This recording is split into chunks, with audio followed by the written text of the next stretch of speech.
গুৱাহাটীৰ পাণ্ডু কলেজত ভয়ংকৰ ঘটনা। পাণ্ডু কলেজৰ ছাত্ৰাবাসৰ বাথৰুমত উদ্ধাৰ ছাত্ৰৰ মৃতদেহ। 12 ডিচেম্বৰৰ পৰা কোনো খবৰ নাছিল ৰুবাইল আলমৰ। পৰিয়ালৰ বিস্ফোৰক অভিযোগ নয়নজ্যোতি ডেকা নামৰ এজন যুৱকৰ বিৰুদ্ধে। নয়নজ্যোতি ডেকা ইয়াৰে লিডাৰ, এইখনৰ এই লিডাৰ কি মই গম পাওঁ। আমি মাৰ্ডাৰ উলিয়াব ছাজেষ্ট কৰিছে, তেওঁলোকে বুদ্ধি কৰি যিকোনো প্লেন খেলি এইটো ল'ৰাক মৰিবলৈ বাধ্য কৰিছে। 12 ডিচেম্বৰৰ পৰা নিৰুদ্দেশ হৈ আছিল পাণ্ডু কলেজৰ বিজ্ঞান শাখাৰ তৃতীয় ষান্মাসিকৰ ছাত্ৰ হোজাই এইগৰাকী ৰুবাইল আলম। পাণ্ডু কলেজৰ অম্বিকাগিৰি ৰায়চৌধুৰী ছাত্ৰাবাসত আছিল ছাত্ৰগৰাকী। অভিযোগ অনুসৰি বিগত 12 তাৰিখৰ পৰা কোনো সন্ধান নাছিল ছাত্ৰজনৰ।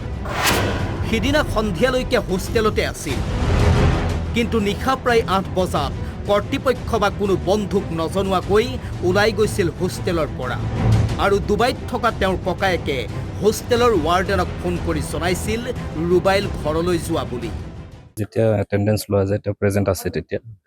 তাৰপিছত 8:30 পিছত 8:30-9 মানৰ পিছত তেওঁৰ ককায়েক এজন ডুবাইত থাকে, তেখেতে মোলৈ ফোন কৰি কৈছে যে তেওঁ ওলাই গৈছে। আৰু উইদাউট ইনফৰ্মিং যেতিয়া যায় সেইটো এগেইনষ্ট দ্য ৰুল হয় হোষ্টেলৰ। তো আমি পিছত যেতিয়া দেখা পাইছোঁ CCTVত তেওঁ ওলাই গৈছে সঁচাকৈ। আৰু ঘৰত যেতিয়া কৈ গৈছে তেওঁ ওলাই গৈছে বুলি, তেওঁ আকৌ ৰিটাৰ্ণ অহাটো আমি চেক কৰাটো ইমান যুক্তিগত নহয় বুলি ভাবোঁ। 12 তাৰিখেই ঘৰলৈ বুলি ওলাই যোৱা ৰুবাইলৰ কোনো খবৰ নাপাই পৰিয়ালৰ লোকে আৰম্ভ কৰিছিল বিচাৰ খোচাৰ। আৰক্ষী আৰু কলেজ কৰ্তৃপক্ষৰো কাষ চাপিছিল পৰিয়াল। আৰু 5টা দিনৰ অন্তত হোষ্টেলৰ এটা বন্ধ বাথৰুমত চিপ লোৱা অৱস্থাত উদ্ধাৰ কৰে ৰুবাইলৰ মৃতদেহ। আৰক্ষীয়ে প্ৰাৰম্ভিকভাৱে এয়া আত্মহত্যা বুলিয়েই সন্দেহ কৰিছে। এটা বন্ধ এই টয়লেটৰ কোঠাত পোৱা গৈছে, আত্মহত্যা কৰা বুলি আমি ভাবিছোঁ। আত্মহত্যা হেঙিঙে অৱস্থাতে পাইছোঁ, আত্মহত্যা কৰিছে। আমি তথাপিও ইনভেষ্টিগেশ্যন চলি আছে, দেখা যাওক। কিন্তু পৰিয়ালৰ মতে এয়া আত্মহত্যা নহয়, এয়া পৰিকল্পিত হত্যাকাণ্ড। নয়নজ্যোতি ডেকা নামৰ এগৰাকী যুৱকে পৰিয়ালকো ধন দাবী কৰাৰ অভিযোগ কৰিছে ৰুবাইলৰ পিতৃয়ে। 4টা বাথৰুমৰ দৰ্জাৰ মাজত এটা বাথৰুমৰ দৰ্জা বন্ধ আছে 6 দিনৰ পৰা। এটা প্ৰশ্ন নাহে নেকি মনত যে এই বাথৰুমৰ দৰ্জাটো মাৰা কিয়, পিছৰ চিটকাৰি মানুহটো কিমান ঘণ্টা লাগিব পায়খানা বা পেচাব কৰোঁতে বা গা ধোওঁতে?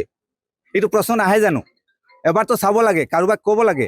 আমি মাৰ্ডাৰ উলিয়াব ছাজেষ্ট কৰিছে, তেওঁলোকে বুদ্ধি কৰি যিকোনো প্লেন খেলি এইটো ল'ৰাক মৰিবলৈ বাধ্য কৰিছে, নিজে লাগি মাৰি। সেইটো এই যিটো ঘটনা আপুনি চাব পৰা নাই, যিসকল আপুনি ৰিপৰ্টাৰ ছাৰ আহিছে আপোনালোকে দেখা নাই, দেখিলে আপোনালোকে ক'ব, সৰু এটা ল'ৰাই ক'ব যে কোনোবাই ফাঁচি লগাই মাৰিছে, নিজে লগোৱা নাই।